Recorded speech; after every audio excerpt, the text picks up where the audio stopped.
was his one sacred place of rest. Now, you lovers, keep this dim-witted little lightning bug in a cage for me until I return. Will you? Aye, Captain. Come now, you dim bug, you. We'll put you in the nice captain's quarters. Do you think the captain would like that, Smee? Well, I rather hadn't thought of that, Mr. Starkey. Perhaps it'd be best if we hung her from the main mast as a sign for all the other dim bugs. That would be a sight, but I don't think the captain would like that either. I should say he would. Nay, he wouldn't. And why ever not? Because she's not as dim as you dim-witted bug. Look, you've let her go. What will the captain do to us now, Smee? Oh, no. What about Smee? What about Smee? What about Smee? Oh, wait. Smee is me. What about me?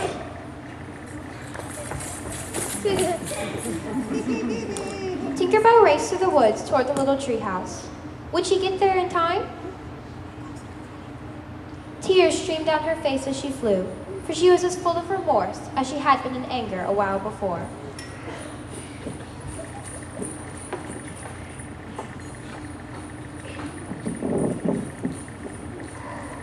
Unaware of the tragedy outside, Peter had continued for a little while to play gaily on his pipes. He left his medicine, as he knew it would upset Wendy. Then he lay down on the bed, and he promptly fell asleep. Thus defenseless and sleeping, Hook found him. Did no feeling of compassion disturb his breast? The man was not wholly evil. The idyllic nature of the scene stirred him profoundly. Mastered by his better self, he would have returned reluctantly up the tree, but for one thing. What stayed him was Peter's impertinent appearance as he slept. The mouth, the drooping arm, the arched knee. They were the personification of cockiness. They steeled Hook's heart. But what was that? His eyes had caught sight of Peter's medicine standing on a ledge within easy reach. You see, Hook always carried a vial blended of all the known poisons of the time. 5 drops of this liquid he now added to Peter's medicine. Then, with one long look cast upon his victim, he left Peter to his fate. Donning his hat at its most rakish angle, he slunk off into the night. But Peter slept on.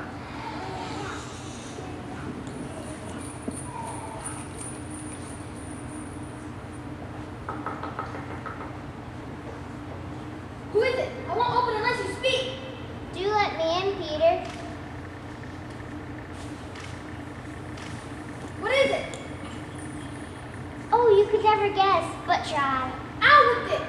And in one long, ungrammatical sentence, she told of the capture of the Lost Boys and Wendy and the roasting of the natives. Peter's young heart bobbed up and down as he listened. Hook! He knew about the treehouse? And Wendy bound, and on the pirate ship. Poor Wendy, she who loved everything to be just so. But Peter, Hook knows about the treehouse. He's coming. You gotta leave. Nonsense. But yes, we must rescue Wendy. Oh, but first, I must take my medicine. It would please her. Ah, no. Why not? It's been poisoned. It must have been. That was his plan all along. Who could have possibly poisoned it? Hook.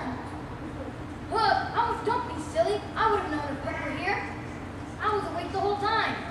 I don't know, but I heard him say it himself. The cup is poisoned. I would have known if Hook were here. But besides, I never fell asleep. Why, Tink, how dare you drink my medicine? What's wrong, Tink? I've been poisoned, Peter, and now I'm going to die. Did you drink it to save me? Yeah. But why? He's silly. Oh. Every moment her light was growing fainter, and he knew that if it went out, she would be no more. She was saying that she thought perhaps she could get well again if children believed in fairies. So Peter, with all his magic and mystery, addressed all who might be dreaming of the Neverland that night. And there were many more than you might think, boys and girls from round the world. Do you believe in fairies? Don't let Tink die. Do you believe?